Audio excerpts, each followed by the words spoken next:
মাওলানা মোহাম্মদ মামুনুল হকের ম্যাজিক কি? তবে এবার সত্যি সত্যি ইরানের সেই শক্ত ও জেদি মনকে গলিয়ে দিতে চলেছে? পুরো বিশ্ব যখন এক বিশাল মহাবিপদের দোরগোড়ায় দাঁড়িয়ে ঘাম ঝরাচ্ছে, তখন এমন একটা ভূরাজনৈতিক চমক আসবে, সেটা হয়তো কেউ স্বপ্নেও ভাবেনি।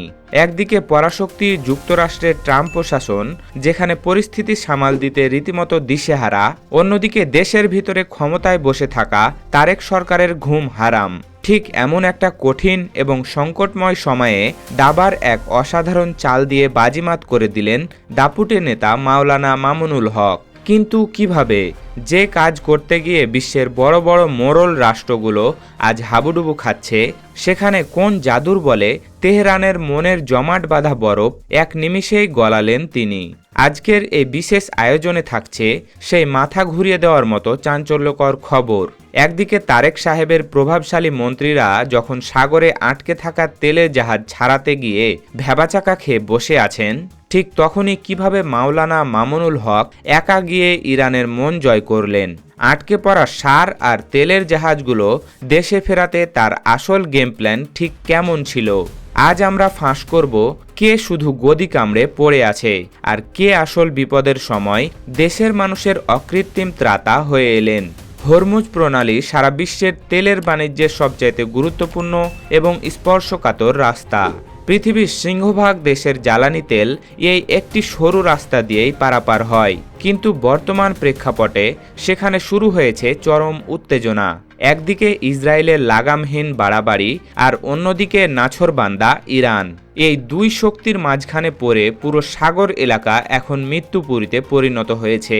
জাহাজ চলাচলের রাস্তা পুরোপুরিভাবে বন্ধ হওয়ার উপক্রম।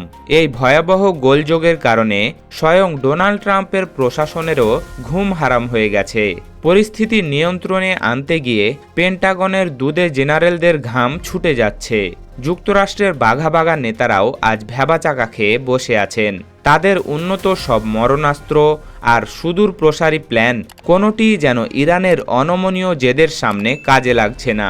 বিশ্বের বড় বড় শক্তিগুলো যখন এই প্রণালীতে নাকানি চুবানি খাচ্ছে, তখন আমাদের দেশের অবস্থা তো আরও করুণ। আন্তর্জাতিক এই উত্তেজনার আঁচ আমাদের দেশের ভেতরেও ভয়াবহভাবে লেগেছে। তেলের দাম হু হু করে বাড়ছে। অনেক আগেই তা ব্যারেল প্রতি $100 সীমা অতিক্রম করে গেছে। সাধারণ মানুষ এই আকাশচুম্বী দামের চাপে নাভিশ্বাস তুলছে। কিন্তু সবচাইতে বড় বিপদের জায়গা হলো কৃষি। দেশের কৃষকদের জন্য সার নিয়ে আসা অনেকগুলো বিশাল জাহাজ সাগরের মাঝখানে আটকা পড়ে আছে। বিশেষ করে বাংলার জয়যাত্রা নামের অত্যন্ত গুরুত্বপূর্ণ একটি জাহাজকে আটকে রেখেছে ইরানের খ্যাপাটে আইআরজিসি। তারা স্পষ্ট বুঝিয়ে দিয়েছে যে তাদের সঙ্গে পাল্লা দেওয়াটা কোনো সাধারণ দেশের কাজ নয়। দেশের কৃষিকাজ আর অর্থনীতি যখন একদম খাদের কিনারায় এসে দাঁড়িয়েছে, চারিদিকে যখন শুধু অভাব আর হাহাকার, ঠিক সেই মুহূর্তেই দরকার ছিল খুব শক্ত একটা রাজনৈতিক পদক্ষেপ। কিন্তু সেই দায়িত্ব কে নেবে? স্বাভাবিকভাবে দেশের এমন চরম বিপদের সময় সবার চোখ ছিল সরকারের দিকে। কিন্তু প্রধানমন্ত্রী তারেক রহমান এবং তার দল পুরোপুরিভাবে ব্যর্থতার পরিচয় দিয়েছে। এই বিশাল সংকট সামাল দিতে গিয়ে তারেক সরকার রীতিমতো টালমাটাল অবস্থায় পড়েছে। দেশের মানুষ যখন প্রতিটি জিনিসের দামের ভারে পিষ্ট হচ্ছে, তখন তারেক সাহেবের প্রশাসন শুধু ফাঁকা বুলি আর বড় বড় প্রেস কনফারেন্স করেই সময় পার করছে। কাজের কাজ কিছুই হচ্ছে না।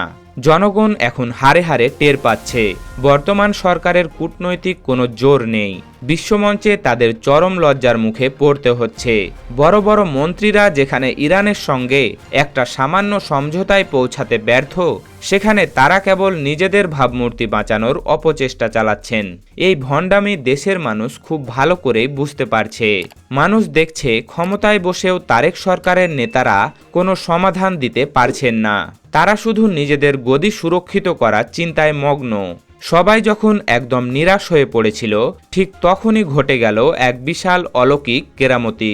গত 27 এপ্রিল ঢাকার মোহাম্মদপুরে খেলাফত মজলিসের অফিসে সরাসরি মাওলানা মামুনুল হকের সঙ্গে বৈঠকে বসতে পা রাখলেন খোদ ইরানের রাষ্ট্রদূত জলিল রাহেমি জাহানাবাদী। মাওলানা মামুনুল হক এবং ইরানের রাষ্ট্রদূতের এই একটিমাত্র বৈঠক যেন পুরো দেশের পরিস্থিতি এক নিমিষেই পাল্টে দিল। ক্ষমতার চেয়ারে না থেকেও যে কত বড় রাষ্ট্রীয় কাজ করা যায় তা আঙুল দিয়ে দেখিয়ে দিলেন মাওলানা মামুনুল হক। এটি কোনো সাধারণ সৌজন্যমূলক বৈঠক ছিল না, এটি ছিল বিশ্ব রাজনীতির এক বিশাল দাবার চাল। মামুনুল হকের এই কারিশমা দেখে সরকারের নীতি নির্ধারকরা রীতিমতো থমকে গেছেন যে যেদি তেহরান কারো কথা শোনে না, সেই তেহরান কিভাবে একজন আলেম নেতার কথায় এতটা নমনীয় হলো। এখানেই লুকিয়ে আছে মামুনুল হকের আধ্যাত্মিক এবং রাজনৈতিক তেজ। তিনি তার ব্যক্তিগত প্রভাব ব্যবহার করে দেশের জন্য যা করেছেন তা বাঘা বাঘা কূটনৈতিকদের পক্ষেও অসম্ভব ছিল। মামুনুল হকের এই সাফল্য বিরোধীদের অন্তরে তীব্র জ্বালা ধরিয়ে দিয়েছে, কারণ যে সুনাম সরকারের পাওয়ার কথা ছিল তা এখন পুরোপুরি মাওলানা মামুনুল হকের অর্জনে পরিণত হয়েছে। ইরানের রাষ্ট্রদূত সরাসরি কথা দিয়েছেন যে হরমুজ প্রণালীতে আটকে পড়া বাংলাদেশের জ্বালানি তেলের জাহাজগুলোর চলাচলের রাস্তা তারা ক্লিয়ার করে দেবেন। শুধু তাই নয়, আইআরজিসির হাতে আটকে থাকা কৃষকদের অতি প্রয়োজনীয় সারের জাহাজ বাংলার জয়যাত্রা খুব শীঘ্রই ছেড়ে দেওয়ার শক্ত আশ্বাসও দিয়েছেন তিনি। এটি পুরো বাংলাদেশের জন্য এক বিশাল বিজয়। প্রথাগত রাজনীতির বাইরে গিয়েও মামুনুল হক যে সাহসিকতা দেখিয়েছেন তা তারেক সরকারের চরম ব্যর্থতাকে আরও নগ্নভাবে উন্মোচিত করে দিয়েছে। রাজনীতি মানেই যে শুধু গদিতে বসে থাকা নয়, বরং সংকটে মানুষের পাশে দাঁড়ানো, তা আজ প্রমাণিত। তবে এই গল্পের শেষ এখানেই নয়। মাওলানা মামুনুল হকের এই সাফল্যে কি তারেক সরকার স্বস্তিতে থাকবে? মোটেও না, বরং তারা এক চরম ঈর্ষায় জ্বলছে। তারা কি এই ভালো কাজের পথে কোনো নতুন বাধা তৈরি করবে? তারা কি চাইবে মামুনুল হক এই সব সুনাম একাই কুড়িয়ে নিক? অন্যদিকে যুক্তরাষ্ট্র হয়তো এই ঘটনা খুব সহজভাবে মেনে নেবে না। ট্রাম্প প্রশাসনের ঘুম হারাম হওয়ার কারণে তারা নতুন কোনো কঠিন ছক কষতে পারে।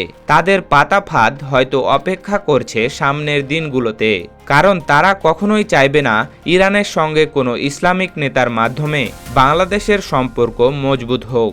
যদি সত্যি সত্যি হরমুজ প্রণালীর গেট খোলে এবং আটকা পড়া জাহাজগুলো নিরাপদে দেশের মাটিতে ফিরে আসে, তবে বাংলাদেশের ইতিহাসে মাওলানা মামুনুল হকের নাম স্বর্ণাক্ষরে লেখা থাকবে। তার এই এক চালে দেশের রাজনীতির অনেক হিসেব নিকেশ পাল্টে যাবে।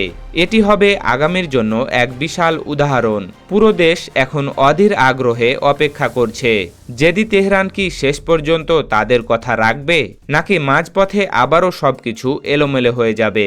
সুপ্রিয় দর্শক, আপনি কি মনে করেন মাওলানা মামুনুল হক ক্ষমতার বাইরে থেকেও যা করছেন তা বর্তমান সরকারের জন্য এক বিরাট লজ্জা?